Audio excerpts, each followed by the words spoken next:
Ajo që ti e quan thjesht një thelb hudhre, mund të jetë çelësi i jetës së gjatë, mburoja kundër të padukshmes dhe simboli i shpëtimit që njerëzimi e ka nënvlerësuar për shekuj. Është një mbrojtëse e lashtë, një armë kundër së keqes, një eliksir i shenjtë që rrjedh nga vetë legjendat e botës. Nga betejat kundër vampirëve në Europën e Mesjetës te nektari i pavdekësisë në mitologjinë hindu. Hudhra ka udhëtuar përmes shekujve duke sfiduar kohën, frikën dhe vdekjen. Mban në vete aromën e misterit, fuqinë e pastrimit dhe urtësinë e natyrës. Në këtë video do të zbulojmë pse e kishin frikë demonët dhe vampirët, si e përdorën perëndit hudhrën për të fituar fuqi dhe çfarë ndodh kur e vendos në një stik. Merr frym thellë, sepse ajo që do të dëgjosh për hudhrën do të rëndisë. Pse e kishin frikë demonët dhe vampirët? Hudhra ka një histori të gjatë në folklorin evropian si një mjet i fuqishëm për të larguar forcat e errta. Në Evropën qendrore besohej se hudhra mund të mbronte kundër djajve, ujqërve dhe vampirëve, duke u varur në dritare, tyr apo duke e mbajtur me vete. Një teori interesante lidh mitin e vampirëve me sëmundjen porfiria, një çrregullim i rrallë i gjakut që mund të shkaktojë një ndjeshmëri ndaj dritës dhe erave të forta.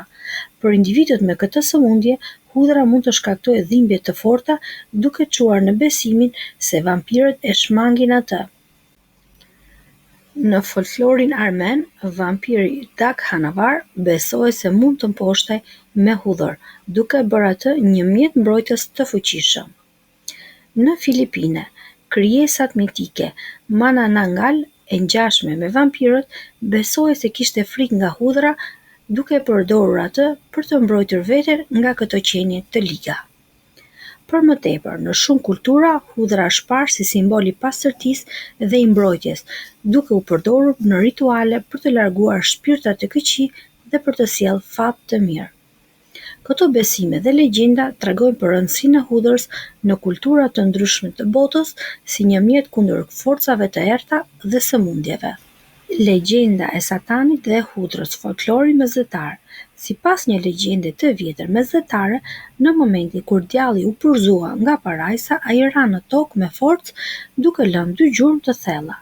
Nga gjurma e këmbës së majt lindi hudhra dhe gjurma e këmbës së djathtë urri qepa. Kjo histori e mbuluar me simbolik të fortë e lidh hudhrën me fuqinë për të larguar të keqen. Pikërisht për këtë arsye, në shumë kultura mesdhetare, ajo u përdor ndër shekuj në eliksir mbrojtëse, rituale kundër syrit të keq dhe për të mbrojtur nga demonët. Hudhra nuk ishte thjesht një bimë, ajo ishte një armë shpirtërore, një mbrojtje e padukshme në duart e njerëzve kundër së panjohures dhe të frikshmes. Në këtë mënyrë, legjenda e rrënjeve të saj të lidhura me gjurmët e djallit e ngriti hudhrën në një simbol të fuqishëm pastrimi dhe mbrojtje. Aq e madhe ka qenë influenca e hudhrës sa që nga lindja e largës vjen një tjetër legjendë, legjenda hindu e Amritës dhe e hudhrës.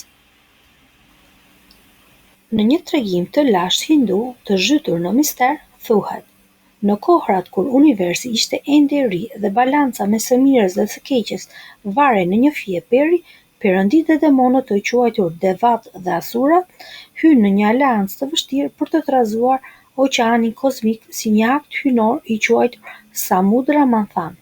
Qëllimi i tyre ishte të nxjerrin nga thellësitë Amritën, nektarin e pavdekësisë. Pas betejës së gjatë dhe lodhjes së madhe, Amrita më në fund u shfaq, por menjëherë shpërtheu një luftë e egër për ta marrë atë. Në përpjekje për të mbrojtur eliksirin, perëndit përdorën mençurinë dhe dinakërinë. Vishnu, një nga trimat hynor, mori formën e një gruaje të bukur, Mohini, për t'u marrë Amritën demonëve me mashtrim. Por, në rrëmujën e krijuar, disa pika të Amritës ranë në tokë. Aty ku ato prekën tokën, lindi hudhra, një bimë që mbante brenda saj fuqinë shëruese dhe mbrojtëse të vetë pavdekësisë. Perëndit e kuptuan menjëherë vlerën e kësaj bime. Ato filluan ta përdornin hudhrën në ritualet e tyre, jo vetëm për të shëruar trupin, por dhe për të forcuar shpirtin, për të larguar energjitë e errta dhe për të pastruar aurën hynore. Hudra nuk ishte vetëm një frut i tokës, ishte një trashëgimi qiellore, një pjesë e vetë amritës e aftë të largojë forcat demonike, të shëroj plagët dhe të mbroj jetën. Kështu, në shumë tradita të mëvonshme, rishit, murxhërit hindu apo mjekët shpirtëror filluan ta përdornin hudrën si një eliksir mbrojtje dhe zgjimi shpirtëror, duke e konsideruar atë një urë mes njerëzores dhe hynores. Traditat dhe besimet popullore mbi hudhrën. Çfarë ndodh kur e vendos në një stek? Vendosja e hudrës në një stek është një praktikë e lashtë që është ruajtur në shumë kultura. Ajo mbart një fuqi simbolike dhe shpirtërore që shkon përtej aromës së saj të fortë. Ja çfarë besohet se ndodh sipas traditave popullore dhe besimeve ezoterike. Largon makthet dhe ëndrat e këqija.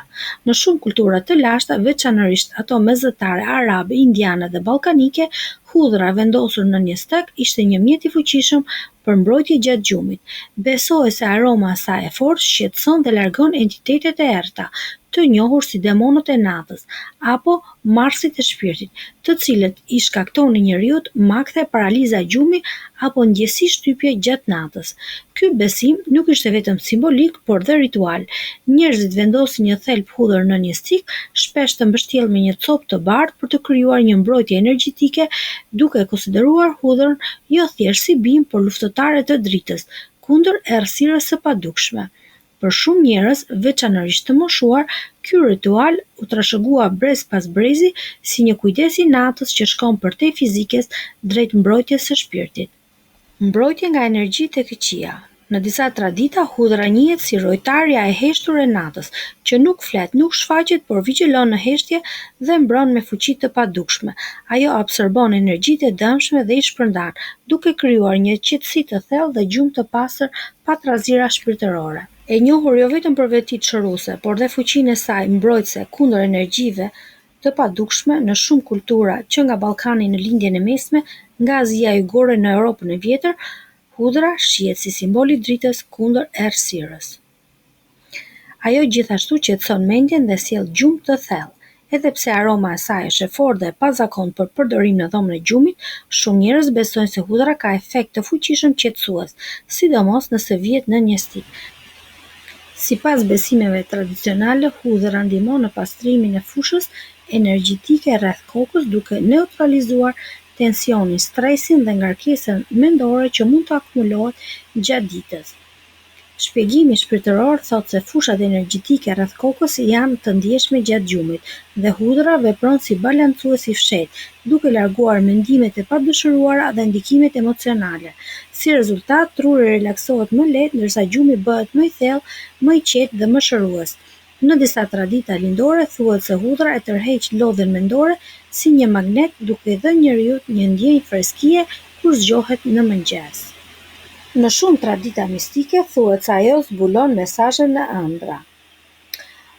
Ajo mendohet si një portë e hapur drejt dijes së padukshme. Kur vendoset në një stek, besohet se hudhra ndihmon në pastrimin e energjive që bllokojnë intuitën, duke lejuar që njeriu të hyjë më lehtë në një gjendje ëndrash të thella dhe kuptimplota. Shumë praktika të lashta e përdorin këtë teknikë për të marrë udhëzime, paralajmërime apo përgjigje për çështje të rëndësishme jetësore. Hudhra si simbol i pavdekësisë dhe mbrojtje shpirtërore besohet se forcon lidhjet me botën e përtejme, me paraardhësit apo me udhërrëfyesi shpirtëror.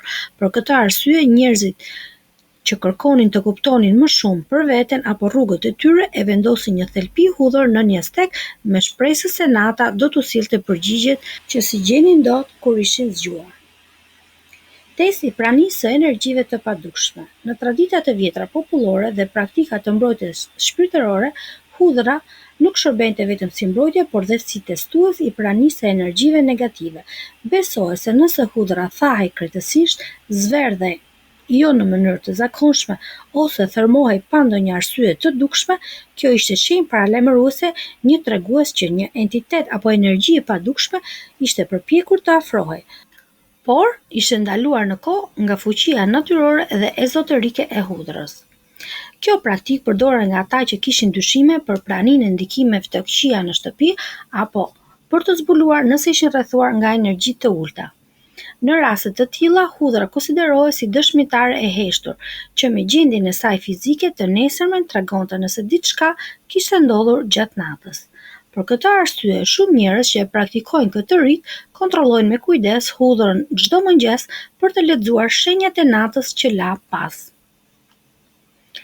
Një tjetër legjend vjen nga mitologjia nordike dhe anglosaksone.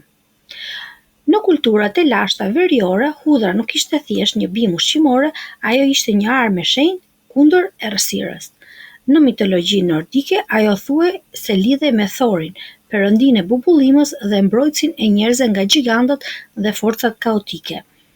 Besohej se hudhra mbante larg shtrikat dhe demonët dhe frymrat e errta, sidomos gjatë neteve të gjata dimërore, ku porta mes botëve thuhej se ishte më e hapur. Ndërsa në besimet anglosaksone, hudhra ishte thelbësore në ritualet e mbrojtjes së tokës dhe baktive. Fermerët e vendosnin hudhrën në cepat e fushave ose e varnin në ahuret e baktive, duke besuar se ajo largonte sëmundjet, mallkimet dhe energjitë e këqija që mund të sillnin dëm. Ajo përfshihej dhe në formula të lashta magjike të shkruar në Laknunga, një përmbledhje mjekësore anglosaksone ku përmendet si pjesë e 9 bimëve të shenjta me fuqi shëruese dhe mistike. Ky nderim i hershëm e vendos hudhrën jo vetëm si ilaç për trupin, por edhe mburoj për shpirtin dhe tokën. Po kështu mund të përmendim dhe hudhrat e njoma. Ato janë fuqia që zgjohet në pranverë. Jo vetëm janë delikate në kuzhinë, por dhe simbol i rilindjes dhe pastrimit shpirtëror. Në shumë tradita popullore, hudhrat e njoma përdoren në rituale pastrimi gjatë pranverës, për të larguar energjitë e vjetra dhe për të hapur rrugën për fillime të reja. Për shkak të freskisë së tyre, ato konsiderohen më të fuqishme në aspektin energjetik dhe shërues. Thuhet se hudhra e njom ka vibracion të lartë duke qenë në fazën e saj më të pastër dhe të gjallë të ciklit të saj. Prandaj ajo përdoret për të bërë eliksire mbrojtëse për të pastruar shtëpinë nga ndikimet negative dhe për të pastruar trupin pas periudhës së dimrit të gjatë. Në shumë familje, hudhrat e njoma mbilleshin pranë pragjeve të shtëpive ose në balkon për të larguar shpirtet e padëshiruar dhe për të mbrojtur të sapolindurit. Një zakon i lashtë thotë: kush ha hudhër të njom në pranverë forcon zemrën dhe ndriçon mendjen. Këto ishin disa nga sekretet, legjendat dhe përdorimet mistike të hudhrës, një bimë e thjeshtë në pamje, por e mbushur me histori, energji dhe fuqi të lashta. Po ti, a ke dëgjuar ndonjëherë ndonjë histori nga gjyshrit për fuqinë mbrojtëse të hudhrës, apo ndoshta di ndonjë zakon popullor që se përmendëm?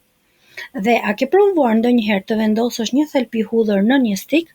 Na shkruaj në koment dhe ndaj përvojën tënde, sepse ndonjëherë ato që duken si mite fshehin të vërteta të thella.